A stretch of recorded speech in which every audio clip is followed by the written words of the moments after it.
कि सियालकोट की एक फैमिली जो कि स्वात जाती है टूरिज्म की गर्ज से एंजॉय करने के लिए बच्चों के साथ छुट्टियां मनाने के लिए वो फिज़ा घाट के मुकाम के करीब बाईपास रोड के करीब मिंगोरा सिटी में खड़े होते हैं नाश्ता करने के लिए, और नीचे उतरते हैं दरिया में तो एक ड्राई पैच होता है, उसके ऊपर खड़े हो जाते हैं तस्वीर लेने के लिए, एंजॉय करने के लिए। तो with in moments water level rise करता है, चारों तरफ से पानी में गिर जाते हैं। उसके बाद उनकी वीडियोस मौजूद हैं, एक एक करके अपने बच्चों का माएँ इंतजार करती रही मरने के लिए, और बच्चे अपनी आंखों के सामने अपने वालिदैन को बहते हुए पानी के हवाले होते हुए देखते रहे। किसी ने नहीं बचाया, 2 घंटे तक रेस्क्यू कॉल्स होती रही, कोई भी नहीं आया, क्योंकि ये 26 नवंबर का धरना थोड़ी है डी चौक वाला, जहाँ पर वज़ीर आला गंडापुर साहब पूरा फ्लीट लेके फायर ब्रिगेड्स का, एम्बुलेंसेस का, बख्तरबंद गाड़ियों का, बुलडोजर्स का, दीगर मशीनरी जो कि इंतजामिया की होती है वो सारी लेके वाटर कैनन लेके सड़कों पे आए हुए थे कि मेरे लीडर ने कॉल दिया है। जब आवाम कॉल दे रही थी तो ये रिस्पॉन्स था बाद में। तरस आता है पख्तूनख्वा के शहरियों के ऊपर मुझे, जिनको ना कोई सेहत की फैसिलिटी मिलती है, ना उनको किसी किस्म का कोई इंफ्रास्ट्रक्चर मिलता है। और ये मैं सिर्फ यहाँ बैठ कर नहीं कह रहा, स्वात वो शहर है जहाँ मैं पिछले 7 साल से रेगुलरली जा रहा हूँ। मैं वहाँ की आपको कहानी सुनाता हूँ। आज से 3 साल पहले 2022 के फ्लड के बाद मैं अपने दोस्तों के साथ गया, तो वहाँ बारेन बाजार जो बड़ा सीनिक लोकेशन पे बना हुआ है, जहाँ पर लोग खाना खाने जाया करते थे, शॉपिंग करते थे, स्वात की ट्रेन देखते थे जाके।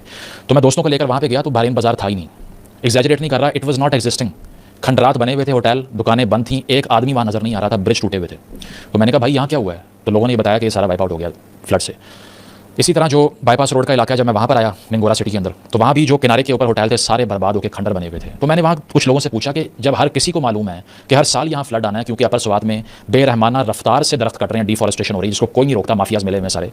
हमें बताते थे कि 10 बिलियन ट्री सुनामी, और वहाँ हो क्या रहा है वो आप जाके देख सकते हैं, मैं आपको नहीं बताऊंगा, आप खुद जाके देख लें, ठीक है, अगर आपको ट्रस्ट नहीं है। तो होता क्या है कि मैंने जब पूछा कि ये क्यों बनते हैं होटल, अगर हमें मालूम है कि हर साल यहाँ ये होटल डिस्ट्रॉय हो जाएंगे, तो जवाब पता है क्या मिला मुझे? जवाब ये मिला कि 3-4 साल में एक होटल यहाँ पे बर्बाद हो जाता है सैलाब से। तो उस 3-4 साल में उसकी जो कंस्ट्रक्शन कॉस्ट होती है ना, उससे कई गुना ज़्यादा वो कमा भी लेता है टूरिस्ट के आने से। That's why they don't give a shit.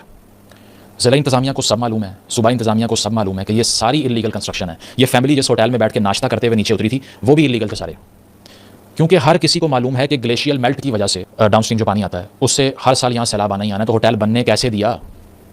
और अगर आप कहते हैं हमने वार्निंग जारी की हुई थी, तो फिर दफ़ा 144 नाफिज करने के बाद किसके खिलाफ एक्शन लिया, किसको रोका, और क्या वहाँ डिजास्टर मैनेजमेंट की पुलिस मौजूद थी? मौके पे नहीं थी, क्योंकि वो सब तो सिर्फ और सिर्फ वज़ीर आला के लिए ना। हेलीकॉप्टर में तो वो उड़ेगा, आम आदमी तो नहीं उड़ेगा। और यही हाल रूरल पंजाब का भी है, यही हाल रूरल सिंध का भी है, यही हाल बलोचिस्तान का भी है। इससे पहले कि आप ये सोचें कि मैं फ़ायदा उठा रहा हूँ कि ये पख्तूनख्वा में हुआ, ये और भी कहीं पर होता, यही होना था, अपार्ट फ्रॉम अपर पंजाब की, जिनके मुस्तकबिल हमने छीन लिए मिसमैनेजमेंट की वजह से। No, this was not unavoidable at all. अगर कोई ये कह रहा है ये अनअवॉइडेबल था, बिल्कुल झूठ है। हिलाल नामी एक लड़का अपनी मदद आपकी तहत अपनी बोट बना के घर से निकल के एक बंदे को बचा के भी ले आया, इंतजामिया नहीं आई। एक कुत्ते को भी उसने डूबने से बचाया, लोग उसको सलूट पेश कर रहे हैं कि अपनी जान पे खेल के उसने ये काम किया, और वो कह रहा है मुझे कोई रिवॉर्ड नहीं चाहिए।